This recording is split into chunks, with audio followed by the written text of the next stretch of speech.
Hello kids, welcome to back my YouTube channel little Sanskar Shishu मंदिर pre school. आज आपण बघूया आहाची मात्रा अह। अहची मात्रा कशी असते ते तशा प्रकारे ज प्लस अहची मात्रा जह, तशा प्रकारे शब्द होतो तेज पुंज। आता आपण बघूया क पासून तर ध पर्यंतच्या व्यंजनाला अहची मात्रा कशी लावायची आणि कसं प्रोनाउन्सिएशन म्हणजे उच्चारण करायचं। चला आता एकदा बोर्डवर समजून घेऊया, ठीक आहे। Good morning kids. Good morning teacher. Very good morning. Listen carefully. अहला दोन डॉट म्हणजे स्मॉल डॉट व्यंजनाच्या समोर लावला। अ ची मात्रा असते दोन डॉट म्हणजे इक्वल टू दोन डॉट राहिलं की अ ची मात्रा होऊन जाते, ठीक आहे। तर अह ची मात्रा दोन स्मॉल डॉट असतात आणि याचे प्रोनाउन्सिएशन होते अह। लास्ट मध्ये ह चं प्रोनाउन्सिएशन ज प्लस अ ची मात्रा जह होईल आणि शब्द तयार होतो एक तेजपुंज। आणि आपण अशा प्रकारे क पासून तर ध पर्यंतच्या व्यंजनाला अह ची मात्रा कशी लावायची ते बघूया आणि यामध्ये प्रोनाउन्सिएशन म्हणजे उच्चारण कसं करायचं, लहान मुलांना कसं समजवायचं ते समजून घेऊया, ठीक आहे। तर लक्ष द्यावे। क ला आपण आहाची मात्रा लावली तर क हा बोला माझ्या माग माग ला आहाची मात्रा लागली ख, गला आहाची मात्रा लागली ग, घला आहाची मात्रा लागली घ, चला आहाची मात्रा लागली च, छला आहाची मात्रा लागली छ, जला आहाची मात्रा लागली ज, झला आहाची मात्रा लागली झ, टला आहाची मात्रा लागली ट, ला आहाची मात्रा लागली ठ, डला आहाची मात्रा लागली ड, ढला आहाची मात्रा लागली ढ,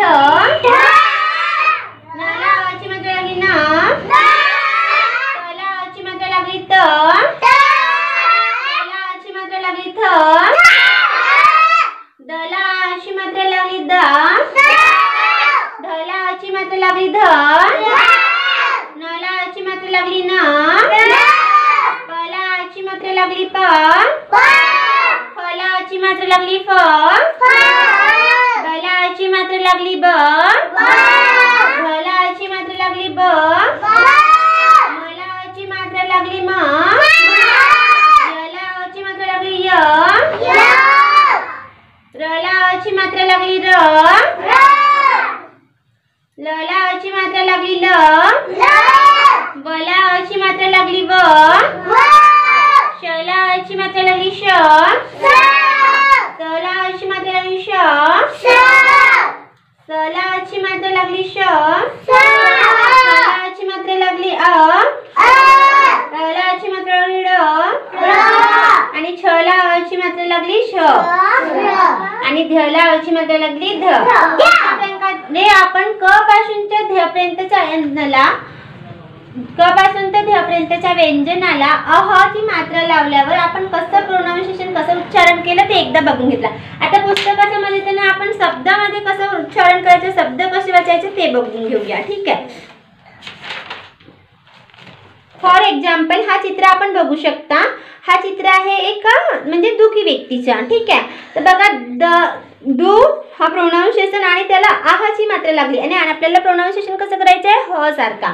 तर दु आणि हा लास्ट मध्ये आहे खी म्हणजे हा आहाची मात्रेचे प्रोनाउन्सिएशन करायचे आहे। आपण कसं वाचू याला दुखी, दुखी अशा प्रकारे। सेकंड आहे उष, आहाची मात्रा काल, उषंकाल, उषकाल।